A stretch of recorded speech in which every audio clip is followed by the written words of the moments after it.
This problem asks us, what would happen if we took the infinite curve y equals e to the negative 6x for all values greater than 0, and if we rotated it around the x-axis, what would the resulting surface area be? A couple quick notes as we get started here off to the right.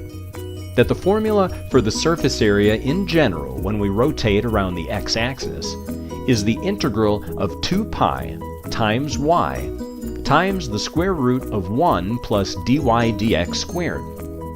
Secondly, if we find ourselves with an integral of the square root of some constant a that's squared plus some variable u that's squared, then the result is the expression that's shown just below.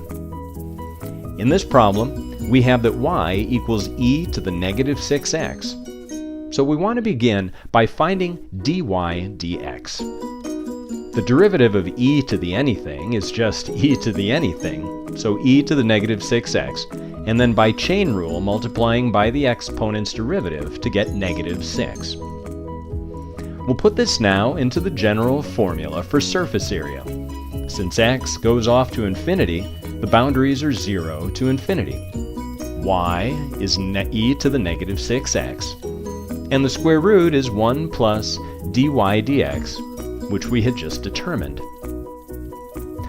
To evaluate this integral, we'll start by doing a u substitution. We'll let u be equal to what we have inside the parentheses, negative 6 e to the negative 6x. The derivative of that is negative 6 e to the negative 6x, and then times the derivative of the exponent, which gets us in total to 36 e to the negative 6x. A quick rewrite here. If we solve for dx, then we get 1 over 36 e to the negative 6x times du. This will help us to simplify the integral in just a moment.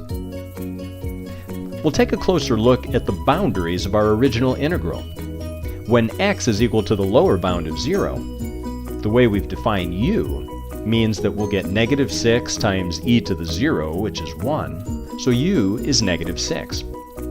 Likewise, when x is equal to that upper bound of infinity, then it simplifies to being negative 6 times basically 0 e to the negative infinity, so u is equal to 0. And now we have some new boundaries to work with.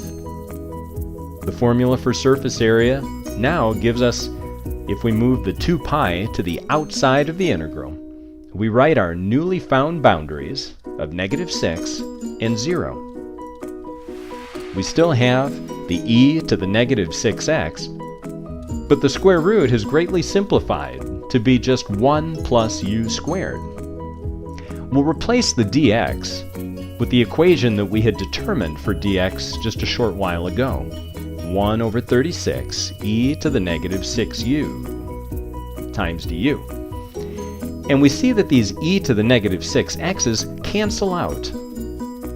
And with that 1 over 36, if we move that to the outside of the integral, then it simplifies to being 2 pi over 36, which is just pi over 18.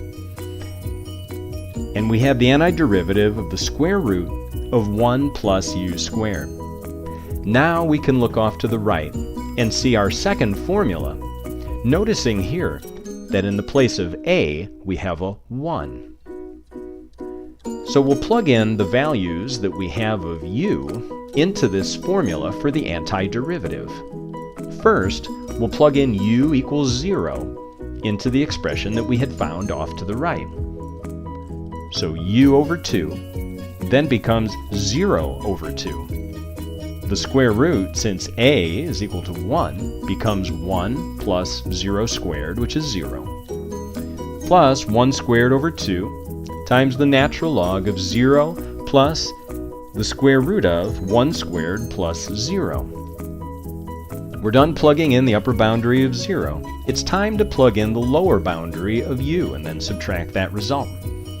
We get negative 6 over 2 times the square root of 1 plus negative 6 squared, which is 36, plus 1 over 2 times the natural log of negative 6 plus the square root of Once again, 1 plus 36. All that's left to do now is to simplify, and we notice that these first two terms inside the square brackets both become 0, because the natural log of 1 is 0. So our pi over 18 stays, and we simplify what we had left inside of the square brackets. The negative of a negative 6 over 2 becomes 3 times the square root of 37. We have to change the sign that was in front of the 1/2 to get negative 1/2 natural log of negative 6 plus the square root of 37, giving us our final answer for the surface area rotated around the x-axis.